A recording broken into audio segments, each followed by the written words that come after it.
우리나라 최대 규모의 해상 불꽃쇼인 부산 불꽃축제가 이번 주말로 다가왔습니다. 해수욕장 외에 부산 곳곳에서 생생하게 불꽃축제를 감상할 수 있는 관람 명소를 알려드립니다. 바다와 산, 강까지 부산의 아름다움을 마음껏 즐길 수 있는 갈매길 중 저수지와 강 따라 도심에서 가을을 즐길 수 있는 갈매길 8코스를 소개합니다. 지난 2016년 개통한 중앙버스 전용 차로인 BRT 구간을 이용한 승객들은 차량 정체 없이 이동할 수 있다는 점에 만족했습니다. 반면 정류소 대기 공간을 개선해야 한다는 의견도 많았습니다. 11월부터는 산불 발생이 잦아지는 시기입니다. 건조한 날씨에 개인의 부주의로 산불 피해가 확산할 수 있는 만큼 각별한 주의가 필요합니다.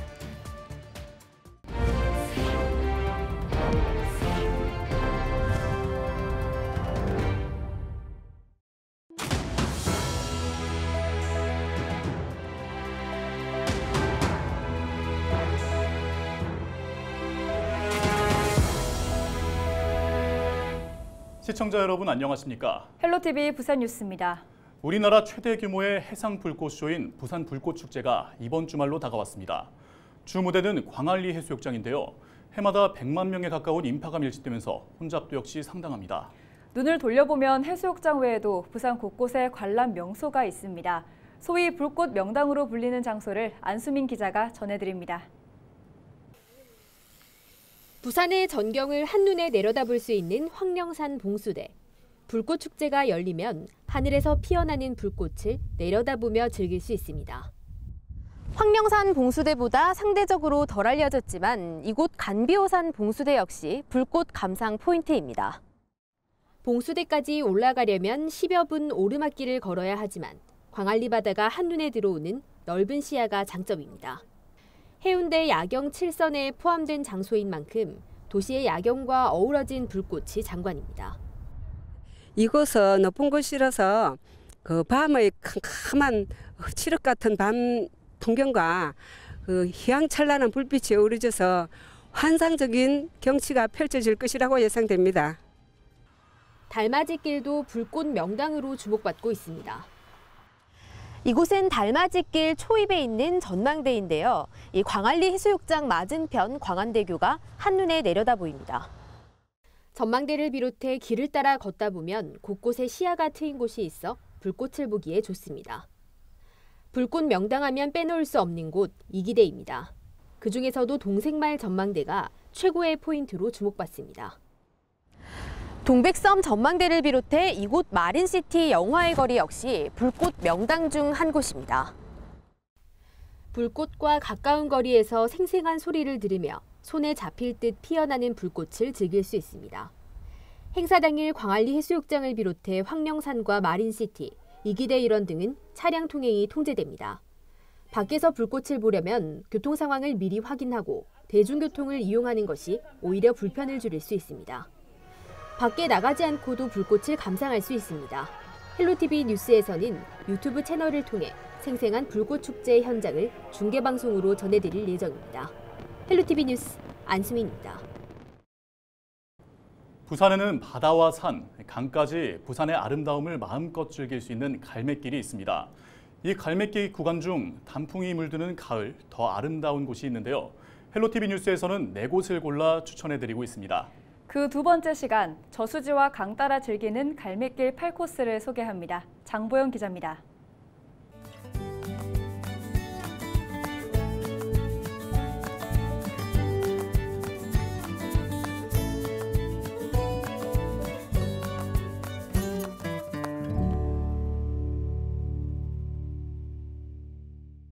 반짝이는 물결과 어우러지는 노랗고 빨간 잎사귀들.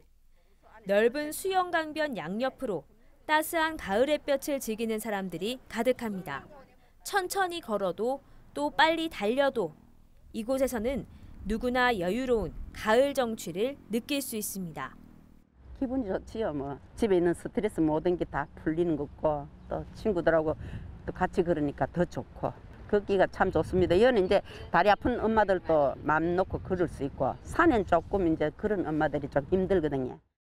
에이펙 나루공원이 코스에 포함돼 쉬어갈 공간도 충분한 이곳은 갈매길 8코스. 이 중 금정구 상현마을에서 회동 수원지를 끼고 걷는 8-1 코스는 오륜대와 부엉산 전망대 등을 오르며 산길을 걸어야 합니다. 하지만 동천교, 즉 석대 다리에서 밀락교까지 이어지는 8-2 코스는 평탄한 무장의 길입니다. 저도 강변을 따라 걸어보고 있는데요. 완만한 평지길인 만큼 산책처럼 가볍게 즐길 수 있는 도심 속 갈매길입니다. 도보길 옆에는 자전거길도 마련돼 있는데 라이딩을 즐기는 사람들에게도 꾸준히 사랑받고 있습니다. 입문자들도 쉽게 달릴 수 있는 길이기 때문입니다. 매일 댕깁니다. 매일. 영호동 갔다가 해동동 갔다가 반성 갔다가 그래 집에 가죠. 있잖아요. 뭐 노랗고 파랗고 이래가지고 뭐 바다하고 여러 가지로 뭐 참 잘했다고 또 생각해요. 도심에 있어 쉽게 접근할 수 있는 데다 남녀노소 누구나 걷기에도 편안한 갈매길 8-2 코스. 오는 주말 떨어지는 낙엽을 밟으며 온 가족이 함께 걸어보는 건 어떨까요? 헬로티비 뉴스 장고영입니다. 중앙버스 전용 차로인 BRT. 부산은 2016년 첫 개통했는데요. 당시 정류소로 이동하는 과정에서 안전 문제, 또 교통정체 심화 등 여러 문제가 노출됐습니다. 실제 BRT 구간 버스를 이용한 승객들의 만족도는 어땠을까요? 차선영 기자가 보도합니다. 대중교통 활성화를 목적으로 지난 2016년 12월 첫 개통한 부산 BRT. 이후 7년이라는 시간이 흘렀습니다. 동네에서 서면 구간 등 완성된 총 4개 구간.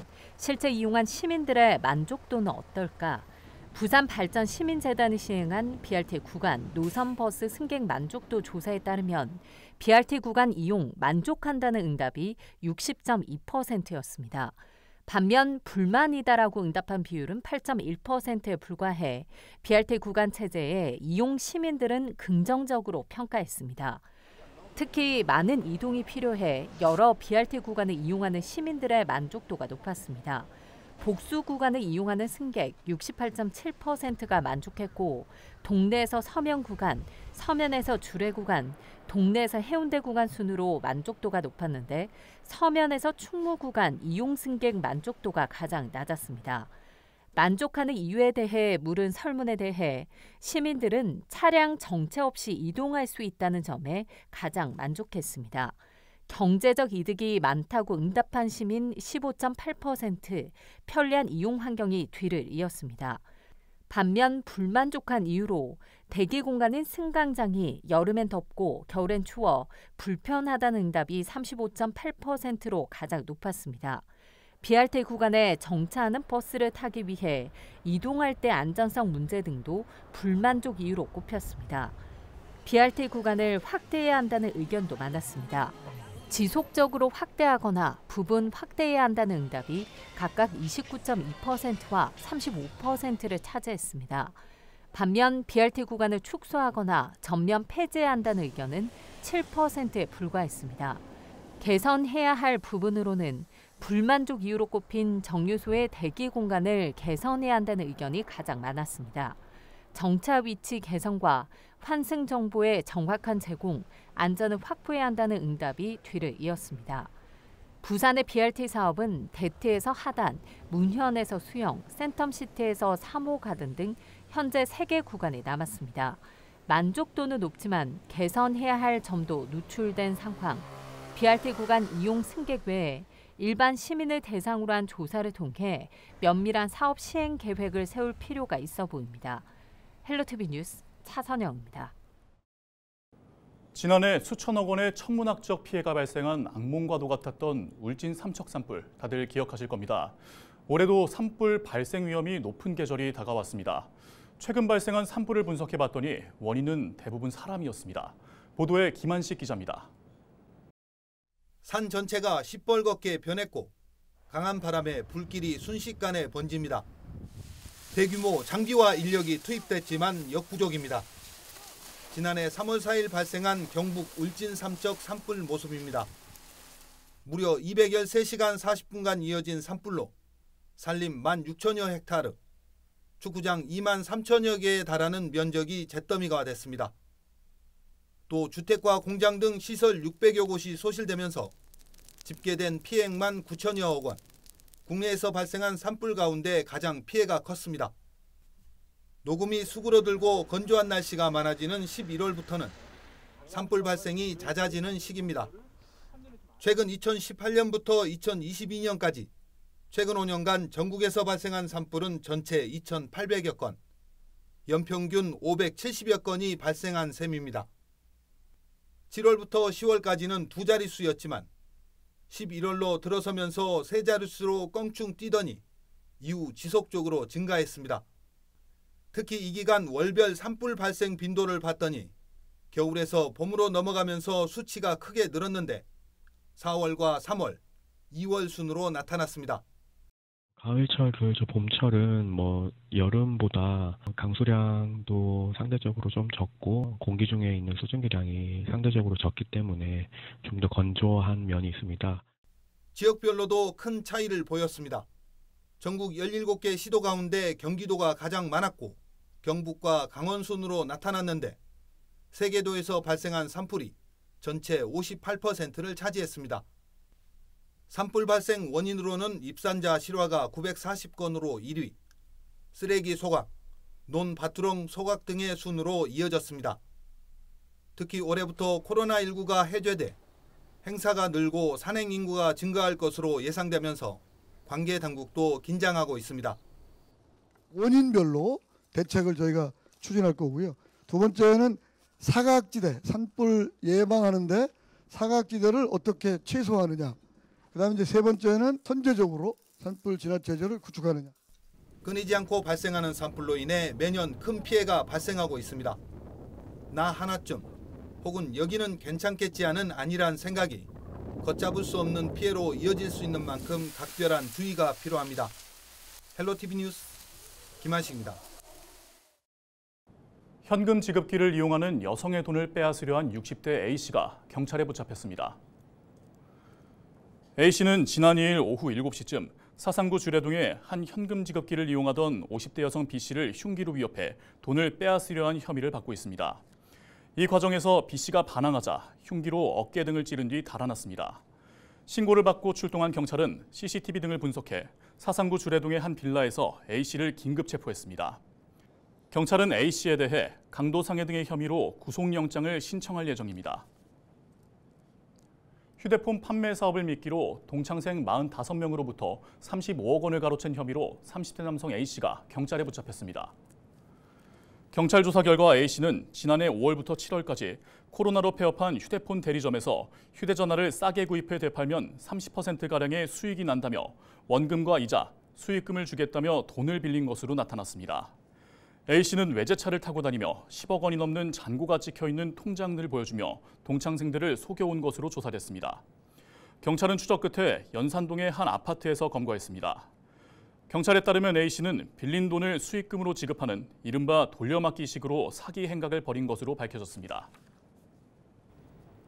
부산 시민사회 단체들로 구성된 금정산 국립공원 지정 범시민 네트워크가 금정산 국립공원 지정을 촉구하는 1인 시위를 5개월 넘게 이어가고 있습니다.